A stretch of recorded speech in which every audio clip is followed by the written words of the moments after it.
നമസ്കാരം, ഞാൻ മായയാണേ. Welcome to taste of Thekkady. ഞാനൊരു തേക്കടിക്കാരി. നമ്മുടെ ഇന്നത്തെ വീഡിയോ എന്ന് പറഞ്ഞാൽ ഒരു സ്പെഷ്യൽ വീഡിയോ ആണ്. എന്താണെന്നറിയാമോ? മധുരക്കിഴങ്ങ് പത്തിരിയാണ്. ഇപ്പം കുട്ടികൾക്കൊക്കെ ഏറ്റവും ഇഷ്ടപ്പെടുന്ന ഒരു സാധനമാണ് ഈ മധുരക്കിഴങ്ങ്, അല്ലെങ്കിൽ ബത്താസ് എന്ന് പറയും, ചീനിക്കിഴങ്ങെന്ന് പറയും. അങ്ങനെ പല പേരിൽ അറിയപ്പെടുന്ന ഈ മധുരക്കിഴങ്ങ് നമുക്കൊന്ന് പുഴുങ്ങി ഉടച്ചെടുക്കാം. അപ്പോൾ ഇത് കുക്കറിലാണ് വേവിച്ചത്. നന്നായിട്ട് വെന്തിട്ടുണ്ട്.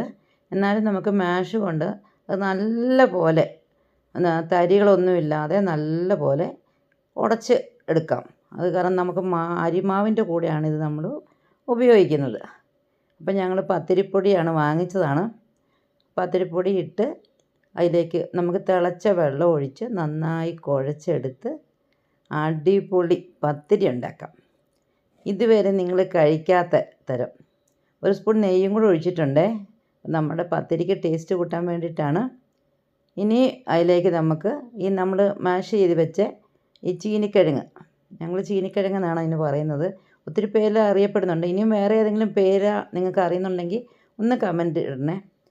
അപ്പോൾ അതിലേക്ക് നമ്മൾ ആദ്യം അരിപ്പൊടി ഇട്ടു, പിന്നെ അതിനകത്തേക്ക് നെയ്യ് ഒഴിച്ചു, പിന്നെ നമ്മുടെ മധുരക്കിഴങ്ങ് ഇട്ടു, പിന്നെ തിളപ്പിച്ച വെള്ളം ഒഴിച്ചു, ഉപ്പ് ഇടണേ, അത് മറക്കരുതേ. അപ്പോൾ എല്ലാം കൂടി നന്നായി ഒന്ന് കുഴച്ചെടുക്കാം. ഇടിയപ്പത്തിനൊക്കെ കുഴയ്ക്കുന്നില്ലേ അതേപോലെ. അപ്പോൾ ചൂട് വെള്ളം ആയതുകൊണ്ടാണ് ആദ്യം സ്പൂണ് കൊണ്ട് കുഴച്ചത്. സ്പൂണ് കൊണ്ട് എത്ര കുഴച്ചാലും നന്നായിട്ടങ്ങ് എന്താ പറയണ്ടേ, കുഴഞ്ഞ് വരികയില്ല. നമ്മുടെ കൈ കൊണ്ട് തന്നെ അത് നല്ലപോലെ കുഴച്ചെടുത്താലേ നന്നാവുള്ളൂ. അപ്പോൾ നല്ലപോലെ കുഴച്ചെടുത്തിട്ടുണ്ട്. നമ്മൾ ഇടിയപ്പത്തിൻ്റെയൊക്കെ പരുവാണ്. പിന്നെ ചെറിയ ചെറിയ ബോൾസായിട്ട് നമുക്ക് പരത്തിയെടുക്കാം. ചപ്പാത്തി പരത്തുന്ന പോലെ തന്നെ പരത്തിയെടുക്കാം.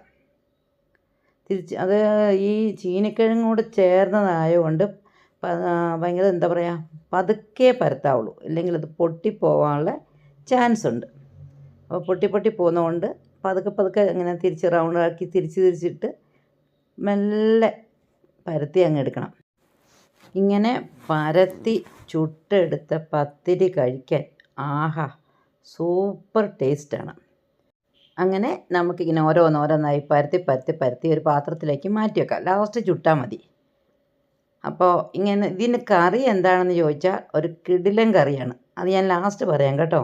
ആ കറി ഇതിന് ഏറ്റവും സൂട്ടായിട്ട് തോന്നിയതാണ്. നോൺ വെജിനെക്കാട്ടൊക്കെ അടിപൊളി അതാണ്. ഇനി നമുക്കൊരു തവ അടുപ്പത്ത് വെച്ച് നെയ്യ് പുരട്ടുക. നന്നായിട്ട് നെയ്യ് പുരട്ടിയിട്ട് നമ്മളുടെ ഈ പത്തിരിയായിട്ട് തിരിച്ചും മറിച്ചും എടുത്ത് ഇങ്ങനെ ചുട്ടെടുക്കുക. അത്രയേ ഉള്ളൂ. ആ കുഴയ്ക്കുന്ന ഒരു ബുദ്ധിമുട്ട് പോലെ നിങ്ങൾക്ക് തോന്നുന്നുണ്ടെങ്കിൽ അതേ ഉള്ളൂ. ബാക്കിയെല്ലാം ഈസിയാണ്. ബുദ്ധിമുട്ടിയായാലും ടേസ്റ്റായൊരു സാധനം കഴിക്കുക എന്ന് പറയുമ്പോൾ അതിനൊരു സുഖം വേറെ തന്നെയല്ലേ. ഇത് കണ്ടോ, പത്തിരി നല്ലപോലെ മൊരിഞ്ഞ് വന്നിട്ടുണ്ട്.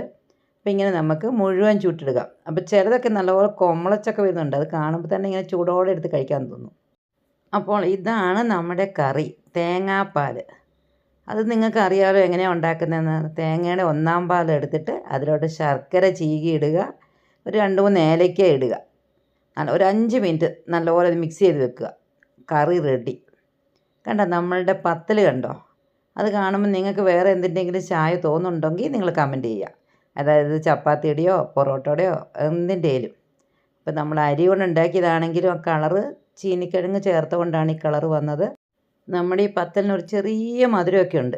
അപ്പോൾ അതിന് ഏറ്റവും യോജിച്ച കറി ഈ തേങ്ങാപ്പാൽ തന്നെയാണ്.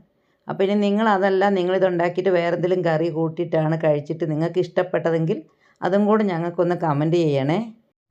അപ്പോൾ നമ്മുടെ ഈ മധുരക്കിഴങ്ങ് പത്തിരി എല്ലാവരും ഒന്ന് ഉണ്ടാക്കി നോക്കണം. എന്നിട്ട് നിങ്ങളുടെ അഭിപ്രായങ്ങൾ ഞങ്ങൾക്ക് കമൻറ്റായി ചെയ്യണം. പിന്നെ ഞങ്ങളുടെ വീഡിയോ കണ്ട് ഇഷ്ടമായെങ്കിൽ ലൈക്ക് ചെയ്യാനും ഷെയർ ചെയ്യാനും സബ്സ്ക്രൈബ് ചെയ്ത് സപ്പോർട്ട് ചെയ്യാനും മറക്കരുത് കേട്ടോ. Thank you.